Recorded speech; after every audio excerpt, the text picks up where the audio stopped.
Hoje faz 60 dias que o primeiro caso da varíola dos macacos foi registrado, foi confirmado aqui no Brasil. E desde então, o país já confirmou aí mais de 2.100 casos da doença, como o Kenzo acabou de lembrar. E para tentar controlar e combater esse surto, o estado de São Paulo criou um centro de controle e rede de atendimento. Sobre esse cenário, a gente conversa agora ao vivo com o infectologista e secretário de saúde do estado, Dr. Jean Gorenstein. Muito obrigada, Dr. Jean, pela disponibilidade de comparecer ao vivo aqui até os estúdios da CNN. Bom dia para o senhor. Muito obrigado, bom dia a você e a todos os telespectadores da CNN. Esse é um momento importante que a gente tem que trazer informação. Certamente, a nossa missão é essa, né? Trazer informação. Doutor Jean, ontem nós ouvimos aqui o presidente do CONAS, que ele disse que São Paulo não é o estado com o maior número de casos, é o estado que mais testa, né? Por isso, talvez, a nossa situação dentro desse cenário nacional. Mais de 1.500 casos, dos pouco mais de 2.000 já confirmados até aqui. Por que da necessidade da criação desse comitê? Eu queria uma avaliação dos senhores sobre o nosso cenário atual.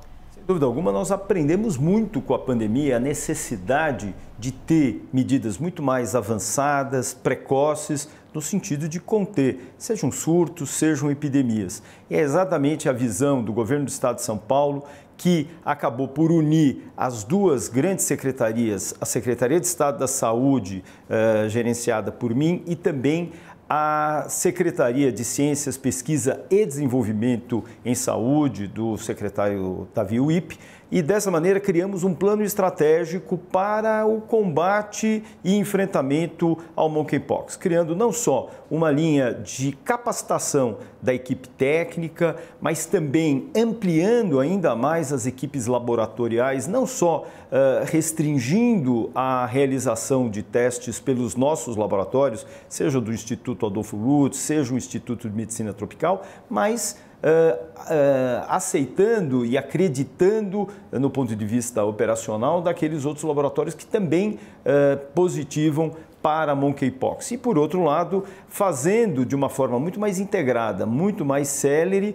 todas as vigilâncias do Estado, bem como dos 645 municípios. Nós deixamos ainda toda uma linha de atendimento em 93 hospitais e 56 maternidades em todo o Estado, para que nós possamos criar postos sentinelas para aqueles pacientes mais graves, especialmente as gestantes, para que o acolhimento possa ser feito de uma forma muito mais rápida, muito mais célere.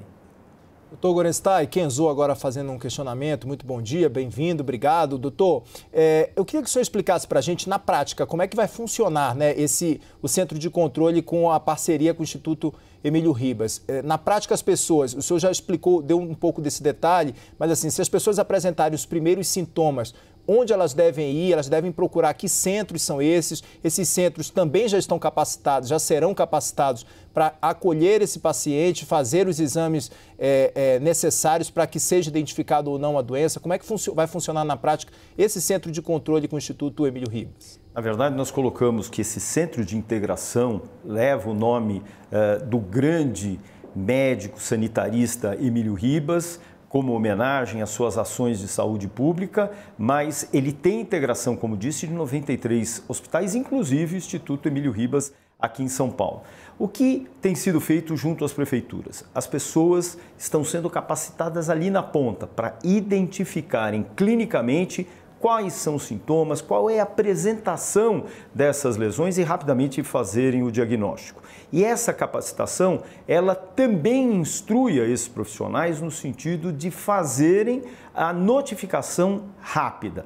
Quando você faz a notificação, que é algo compulsório, obrigatório, você já sinaliza as vigilâncias epidemiológicas locais das secretarias municipais e aciona o governo do estado na Secretaria de Estado da Saúde. Dessa maneira, nós iniciamos uma contenção desse paciente através do isolamento, impedindo que ele circule, claramente disseminando isso para outras pessoas. Mas isso tem um outro quesito importante, que é acompanhar todas aquelas pessoas que estão no seu entorno, que tiveram contato, seja no ambiente social, familiar, profissional, e que também são mantidas aí sim em quarentena. são monitoradas diariamente por equipes médicas para que, se apresentarem qualquer sintoma, manterão o seu isolamento e deixam de estar em quarentena e manterão aí sim em isolamento, e a condição é que pelo menos 3 semanas de isolamento. Mas é importante, e muito importante, que aliado a isso, nós estejamos trazendo informações para a população. A população, ela precisa saber o que é a doença, quais são os sintomas e quando procurar um serviço médico. Então, a capacitação, ela não se restringe a profissionais médicos, mas trazendo também campanhas para a própria população. Então eu vou, doutor Jean, trazer mais uma vez um pouco do que nos disse ontem o presidente do Conselho Nacional de Secretários de Saúde, doutor Nésio Fernandes. Ele falou da necessidade, da urgência justamente do treinamento dessa equipe que faz o primeiro contato com os pacientes, né? Médicos, enfermeiros, os profissionais dos centros de saúde, dos hospitais, dos postos de saúde também. São Paulo vem adotando todas essas diretrizes baseadas em alguma orientação do governo federal? Está acontecendo essa coordenação nacional para o enfrentamento da doença? Existe uma ação bastante integrada do Ministério da Saúde com o governo do Estado de São Paulo. Nós já tivemos só essa semana 2 reuniões com o ministro Queiroga e também com o secretário executivo Daniel, no sentido de estarmos criando esses enfrentamentos de forma uníssona. Estiveram presentes na reunião, além de mim, o próprio Davi Uip, e também tivemos a presença dos secretários de saúde do estado do Rio de Janeiro e de Minas Gerais, doutor Fábio. Então, dessa maneira, essa ação visa especialmente uma ação muito mais rápida e conjunta daqueles grandes estados em que o número de casos acaba sendo maior. Para se ter uma ideia, hoje nós temos mais de 2.100 casos no país, 1.501 estão aqui no estado de São Paulo e a maioria na Grande São Paulo, incluindo aqui o município de São Paulo. Então, dessa maneira, fazer uma ação integrada, conjunta, ela repercute de uma forma muito mais rápida, sem nenhuma outra questão discutida que não a saúde, que não a ciência. Isso é fundamental. Doutor Gorenstein, essa semana, depois que os Estados Unidos declarou emergência em saúde pública, a varíola dos macacos nos Estados Unidos, eu fui lá no Ministério da Saúde, falei com o ministro Marcelo Queiroga e disse que ainda não vê, nesse momento, essa configuração de emergência em saúde pública para a doença por conta da letalidade, de que os casos aqui no Brasil não são tão graves. Como é que o senhor avalia esse posicionamento do Ministério? Acreditamos exatamente da mesma forma, por isso não determinamos uma emergência em saúde pública no Estado, frente a 2 quesitos que são importantes. Uma é a gravidade da doença. Poucas e pouquíssimas foram aquelas que evoluíram de forma grave no próprio mundo, inclusive aqui no país. Nós só tivemos uma morte e as necessidades de intervenção hospitalar, de internação, ocorreram ou por condições sociais, eram moradores de rua ou moravam, por exemplo, num cômodo só com muitas outras pessoas e precisavam ser mantidas em isolamento, e aí a escolha de um ambiente hospitalar acabou acontecendo, ou porque o número de lesões era maior do que 100 e monitorar esses pacientes era fundamental. Por outro lado, então, a internação, gravidade, ela não é grande, tem um percentual ainda de 3 a 6% que podem apresentar formas mais graves, portanto muito baixo, e por outro lado ela não impacta o nosso sistema de saúde, comprometendo as nossas unidades de terapia intensiva, nossos serviços de enfermaria ou os nossos pronto-atendimentos. Então, dessa forma, ela não se consagra numa emergência em saúde pública, mas ela requer uma atenção e uma ação coordenada, que é exatamente isso que vem sendo tomado tanto pelo Ministério da Saúde quanto pelos estados, como mencionei, no sentido de nós criarmos não apenas cartilhas, mas estratégias conjuntas. O Estado de São Paulo, desde o primeiro caso que nós tivemos, e o primeiro caso, de novo, acontece em São Paulo, no dia 7 de maio, nós já iniciamos todas as medidas de orientações. Foram mais de 9.000 profissionais da saúde capacitados, com mais de 5 reuniões virtuais que foram realizadas no sentido de orientar os profissionais de que maneira se postar frente ao paciente, tanto no ponto de vista do seu isolamento e seu cuidado no atendimento, tanto na identificação quanto no segmento a ser feito. E uma outra coisa que é muito importante, o que eu faço a partir do momento que eu, como médico, identifiquei um caso suspeito? Para onde eu mando esse material que deve ser analisado pelo PCR? O mesmo PCR que nós fazíamos, por exemplo, para a Covid, mas que nós resgatamos hoje, principalmente através dessas lesões. São pequenas lesões bolhosas que passam a ter e estarem presentes, e é exatamente essas lesões que elas são ricas em vírus. Então, como que eu colho esse material? Para onde eu mando esse material? Então, essas questões educativas, de educação continuada que nós fazemos, faz com que mais diagnóstico seja feito e mais controle da doença possa acontecer, uma vez que você isola o paciente e faz a quarentena, como disse, dos contactantes.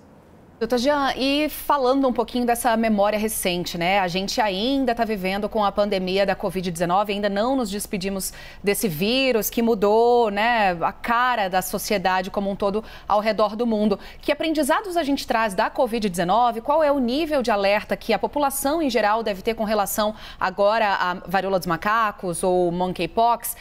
Porque parece assim que a gente viveu um receio, um pavor enorme e não sei se a gente está falando do mesmo nível de gravidade, do mesmo nível de doença. Qual é a orientação geral para a população, doutor Jean? Essa é uma pergunta muito boa. Nós temos que ter ações de enfrentamento a qualquer surto ou epidemia. Isso deixou muito claro que medidas precoces, conjuntas entre as três esferas de governo federal, estadual e municipal são fundamentais. É isso que vai trazer de forma muito concreta, muito robusta, informações. É dessa maneira que nós vamos combater qualquer doença e combater as falsas informações que acabam circulando, especialmente pelas mídias sociais. E aqui não está sendo diferente. Nós estamos nos antecipando de forma conjunta para que façamos essa orientação e estejamos desmistificando alguns conceitos que têm sido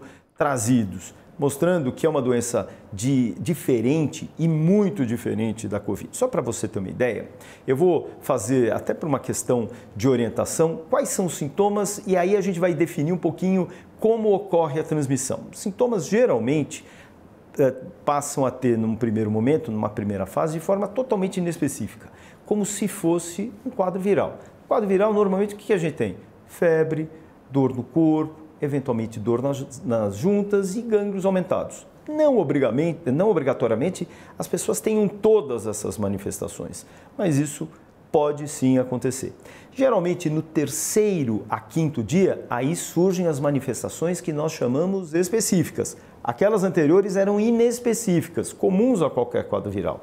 E as específicas ocorrem pelo surgimento de lesões que nós chamamos vésico-bolhosas. São pequenas bolinhas que ocorrem e disseminadas por todo o corpo.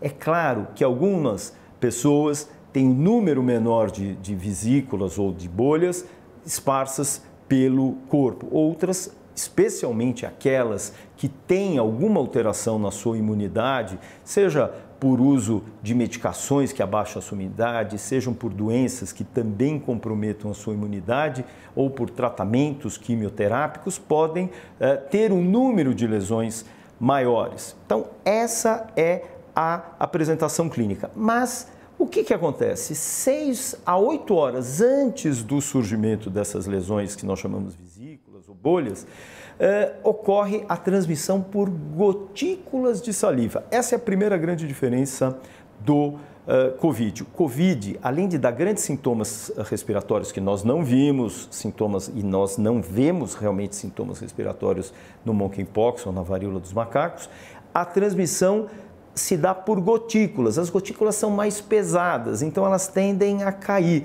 O contato íntimo entre o beijo ou o compartilhamento de talheres, copos ou algum objeto especialmente pode ser uma forma de transmissão nessa fase. Mas surgem as vesículas.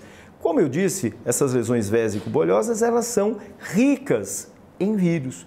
Por isso que o contato entre as pessoas, contato físico, promove a contaminação, a transmissão dessa doença. Então, nessa segunda fase, além das gotículas, eu tenho o contato das vesículas ricamente presentes vírus. Então, é por isso que a gente muitas vezes coloca que evite um grande número de parceiros, independente da orientação sexual. Isso tem que deixar claro. Não é um grupo específico. Isso aconteceu inicialmente num grupo específico lá na Europa. Hoje nós estamos vendo crianças, adolescentes, gestantes que fazem parte de outros grupos e é por isso que nós temos que desmistificar essa fala e orientar a população. Todas as pessoas devem evitar a multiplicidade de parceiros e ter realmente um questionamento voltado a se eu tenho alguma lesão, eu procuro um profissional médico. Porque quando a gente tem essa fala de que eu tenho um grupo LGBTQIA+, o indivíduo que tem alguma lesão, ele fala, poxa vida, se eu for diagnosticado, isso vai me consagrar como fazendo parte de um grupo que eventualmente eu não faça. Então é importante, nós já não estamos mais nessa fase, procure um profissional médico para que ele faça e institua o diagnóstico e essas orientações. É dessa maneira que nós vamos impedir a progressão da doença no nosso meio. Nós temos que lembrar que nesse momento a vacina que está sendo disponibilizada pela Dinamarca, pela empresa lá na Dinamarca, ela ainda tem um número de vacinas baixo, um grande quantitativo foi comercializado nos Estados Unidos, então muito possivelmente nós não tenhamos essa vacina de forma tão rápida. E não vai ser dessa maneira que nós vamos realmente fazer o bloqueio da transmissão da doença como aconteceu na Covid. Da mesma forma, o espalhar da Covid foi diferente porque o contato íntimo é que causa a transmissão. Como disse, gotículas de saliva e o contato pele a pele. Diferente da Covid, eu tossia, espirrava, as partículas são mais leves, elas ficam em suspensão, em aerosol. E com isso elas são transmitidas para pessoas que estão 1,5 m, 2. A gente pedia aquela distância de segurança entre as pessoas. É diferente, aqui é muito diferente, mas nós temos que orientar as pessoas a terem os devidos cuidados.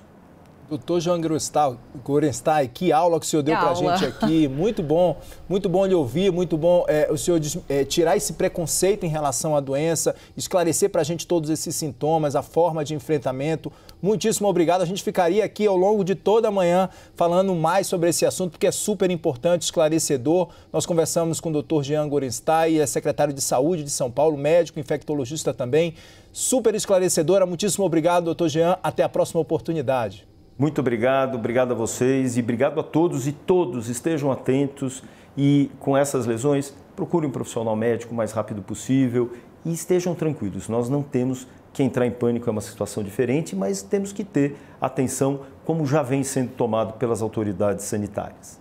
Obrigada, doutor Jean. Bom dia para o senhor. Bom dia. Bom dia.